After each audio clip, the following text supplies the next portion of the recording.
April 30th, 1945. The bunker is silent, the Reich is collapsing, and somewhere in a prisoner of war camp, a young German soldier named Harold Quandt is sitting with a secret that will take the world decades to fully understand. What if the fortune that built one of the most powerful industrial empires on Earth was paid for, at least in part, with blood? Not metaphorically, literally. That question is what we're going to follow today, because this story doesn't begin in a boardroom or a factory floor. It begins in a cradle, in 1921, in one of the most strategically positioned families in all of Germany. Harold Quandt is born into comfort that most people couldn't even imagine. His father, Gunther Quandt, was already a name that opens doors, a hard-edged industrialist who understands one thing better than almost anyone else in Germany: that power and money are not two separate things. They are the same thing wearing different clothes. Gunther builds his empire methodically, acquiring textile factories, battery manufacturers, weapons-adjacent industries, always expanding, always calculating. But here's where the story shifts, because in the late 1920s, Harold's mother leaves Gunther, the marriage ends, and what happens next is something that no historian could have scripted, because she doesn't just move on, she moves directly into the center of the most dangerous political machine the modern world has ever seen. She marries Joseph Goebbels. Let that settle for just a moment. The man who would become Hitler's chief propagandist, the architect of mass psychological manipulation, the second or third most powerful figure in all of Nazi Germany. He becomes Harold Quandt's stepfather. And suddenly, this is no longer just a story about industrial wealth. This is a story about what happens when money and absolute political power sleep in the same house.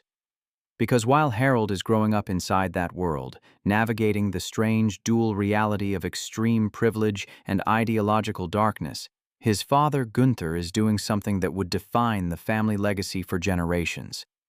He is expanding.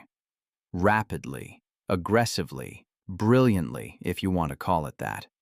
The 1930s arrive, and with them comes the Nazi war economy, and the Quandt industrial network doesn't just survive this moment, it accelerates through it. Factories that the family controls begin contributing to war production. Ammunition, batteries for military equipment, industrial output scaled to feed a war machine that is devouring Europe. And here is the part that is almost never spoken about in polite conversation. The labor that runs those factories is not entirely free. It is not even close to free. Forced laborers, prisoners, civilians dragged from occupied territories, people with no choice and no voice, are put to work inside the Quandt industrial system. The exact numbers have been disputed, investigated, and in some cases deliberately obscured, but the pattern is documented. The wealth grows, the workforce suffers, and the distance between those two facts, the wealth and the suffering, is the moral chasm at the center of this entire story. Now, you might be wondering, where is Harold in all of this? He's not running factories, he's not signing labor orders. He is young, he is a product of his environment, and by the time the war reaches its peak, he is in uniform, a German soldier, serving a regime that his stepfather helped build and that his father's factories helped arm. He is captured. He sits in that prisoner of war camp while the world burns and reforms around him. And when he walks out the other side of that war, he carries with him something that no one has been able to fully measure: the weight of an inherited fortune built during one of the most ethically catastrophic periods in human history. The war ends in 1945, and here is where the story becomes something almost stranger than the war itself. Post-war Germany is broken. Cities are rubble. Millions are dead.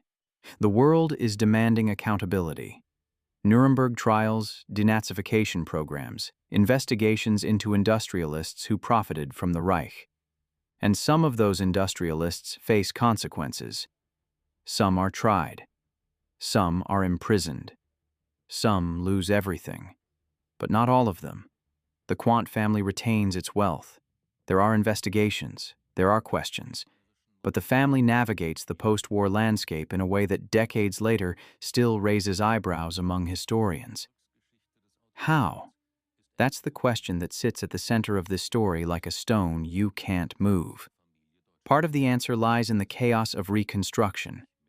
Post-war Germany was so focused on rebuilding, so desperate to stabilize its economy and integrate into the Western alliance, that powerful industrialists who might have faced harsher scrutiny instead found themselves quietly rehabilitated, their factories needed, their capital useful. The Cold War had begun.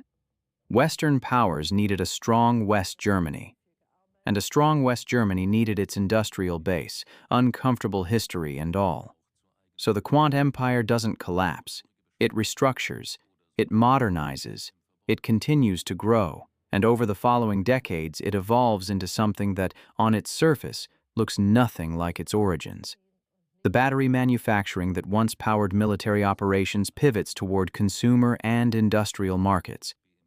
The industrial holdings diversify, and this is the part where the story arrives in the present with a kind of quiet, disorienting force. The family's financial interests become deeply entangled with one of the most recognized automotive brands on the planet. The Quandt family becomes major shareholders in BMW. The same BMW that today represents precision engineering, modern design, global aspiration. The same BMW that markets itself to the world as a symbol of forward-thinking excellence. And somewhere beneath all of that gleaming metal and carefully crafted brand identity is a lineage that traces back through post-war reconstruction, through wartime industrial expansion, through forced labor and political connection, all the way to a child born in 1921, to a man who understood that power and money were never really separate. Here is what makes this story so psychologically difficult to sit with. The Quandt family is not unique. They are, in many ways, representative of a pattern. The way that wealth generated in morally catastrophic circumstances can, over enough time and with enough strategic repositioning, transform into something that looks entirely clean. The rough edges get smoothed out. The uncomfortable chapters get buried not necessarily by conspiracy, but by the simple passage of time, by rebranding, by the human tendency to focus on what a thing is now rather than what it once was. A 2007 documentary called The Silence of the Quandts brought some of this history back into public view in Germany, and it caused significant discomfort. Members of the family acknowledged that the history was real, that the forced labor was real, that the moral weight of it was real. Some expressions of regret were offered, but the fortune remained. The BMW shares remained. The legacy remained. And here is the thought that the documentary and this story leaves you with. Not an accusation, not a verdict, but a genuine question that modern capitalism has never fully answered. At what point does inherited wealth become clean? At what point does the distance between the origin of a fortune and its present-day form become large enough that we stop asking where it came from?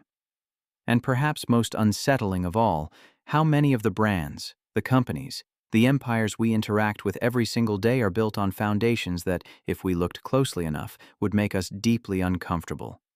Harold Quandt died in 1967, in a plane crash in Italy, leaving behind a family and a fortune that continued to grow long after him. The factories that once ran on suffering had become something else. The political connections that once reached into Hitler's inner circle had faded into history. The name Quandt today is associated not with the Third Reich, but with wealth, with business success, with one of the world's most admired automotive brands.